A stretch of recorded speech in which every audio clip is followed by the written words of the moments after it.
Hello, everyone, and welcome again to another Teacher Joseph podcast.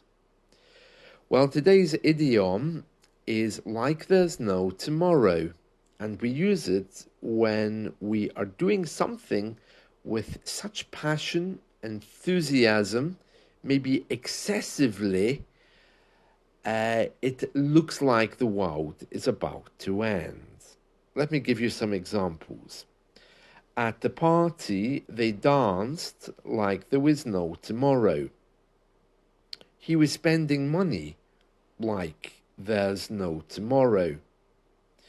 Knowing the deadline was coming, she worked on the project like there was no tomorrow. Now, you can use there was no tomorrow if you're talking about something in the past, but because it's an idiom, it doesn't matter. You don't need to change it. But you can't use it with any other tenses. So you can't say like there will be or like there has been. Okay, it just doesn't work. Okay, so like there's no tomorrow. One of the alternatives to that I like is like a knife going through butter. Like a knife going through butter. Because when you open a tub of butter and you put the knife to spread the butter on your toast, it kind of glides across very easily. So there we are, like a knife going through butter. I always use those spreads. I don't use pure butter because it's too hard. I like the tubs of butter spread or margarine where the knife goes through it quite easily. Like a knife going through butter and like there's no tomorrow, they both have the same meaning. Now remember, when you're using these, pull your mouth down. Okay, so your top lip should be stiff, and we British people always talk by moving the bottom part of our mouth. Okay, my name is Bond, James Bond. It's one of the reasons why we always look so unhappy. We're not accustomed to talking horizontally, which might make you think that we're smiling. Well, speaking like there's no tomorrow, I was at IKEA the other day, and for those of you who don't know what IKEA is, it's like a really large furniture store where everything is flat pack. You basically have to build it yourself. People who go to IKEA usually are people who are very good with assembling things. I'm not. It just happened to be across from the supermarket that I was visiting. And IKEA always do delicious foods. So I just went in there to the cafe. And there was a woman there, and she really was eating like there was no tomorrow. She started off with Swedish meatballs, and then she moved on to almond cake.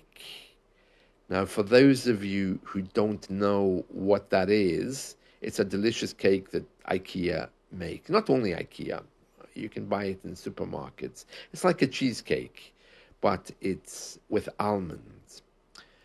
And she started eating this thing like there was no tomorrow. Honestly, she really was like a knife going through butter with her food, and she kept going back for more and more. It was very impressive, really. And then at the end, after the dessert, she went back for another hot dog. Now that just shows that British people, we don't taste food. We're not able to stop eating after we have a particular type. I'm like that when I go to Chinese buffets. I'll happily eat all the hot food, have a dessert, and then go back again for more hot food. It sounds crazy, but we Brits don't really have a sense of taste. We just eat to fill our bellies. you know. So it was a bit strange to see, I have to say. And these days, of course, I'm trying to be very careful with my diet. So it was impressive how much she was able to eat. So she was eating like there was no tomorrow. I see the BBC are running a story on IKEA today because there's a new nightclub just opened with capacity for 15,000 people. And it used to be an IKEA. In fact, it was IKEA's flagship store. A flagship of anything, whether it's a radio program, a radio station, or a company,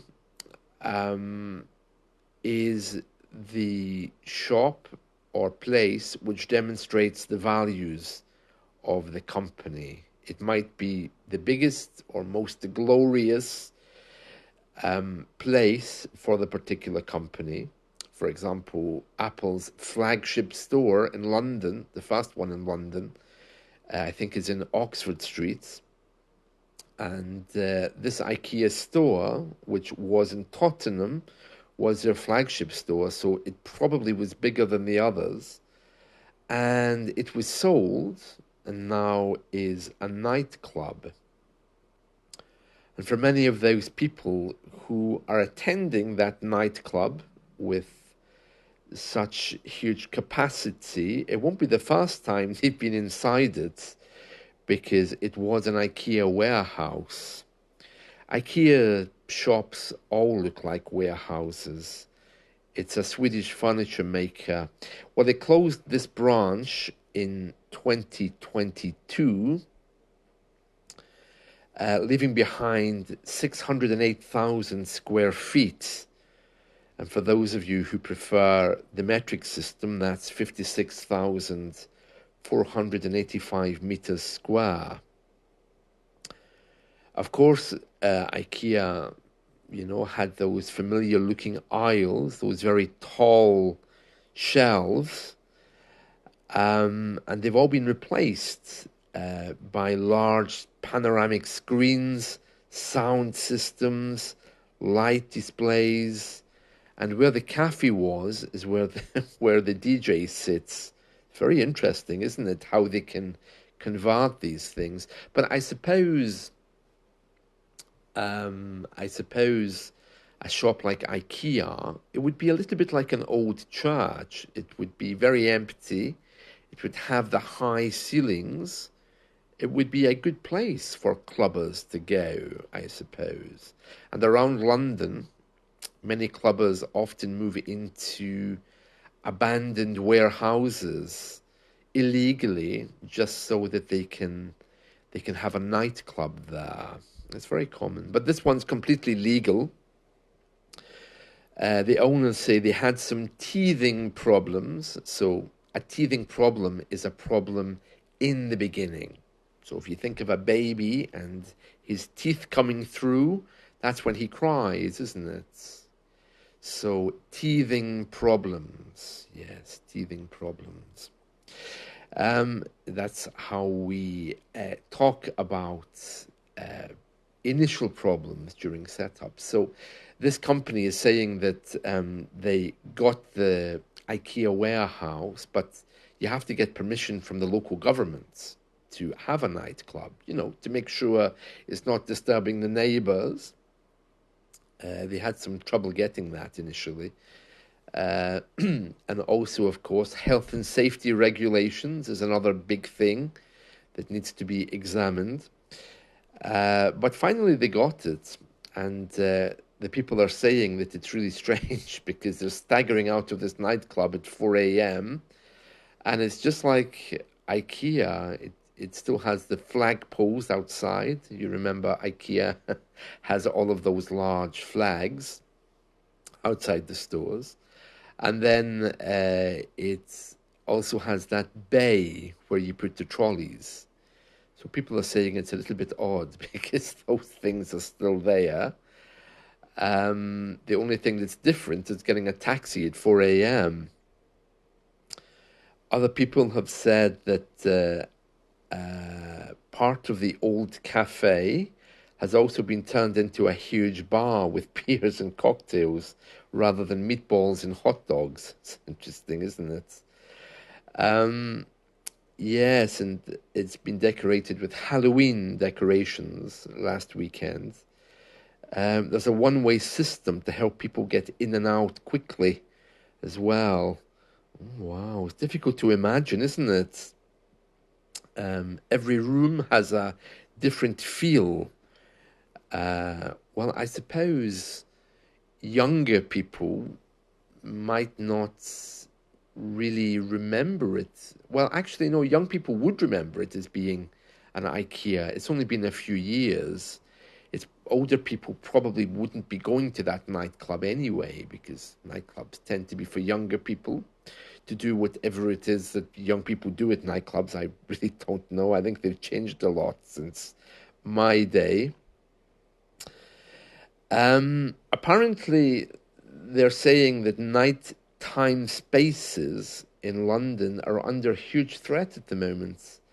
They're facing massive challenges after COVID because the way people socialize now is different, especially after the pandemic. So, very interesting, isn't it, that an IKEA store can be converted into a nightclub? This new nightclub is called Drum Sheds, and you can read the whole article on the BBC website today. It's called Drum Sheds: What It's Like to Go Clubbing in an Old IKEA. So if that floats your boat, you can find it in the culture section of the BBC website. There we are. You might need to do a search on that because by the time you hear this, it may have disappeared in favor of a more important news story. And that's it from me. So I hope you've enjoyed this. So remember, whatever you're choosing to do today, do it like there's no tomorrow. Enjoy yourself and get in touch with your passion. There we are. So see you all soon. Take care. Bye.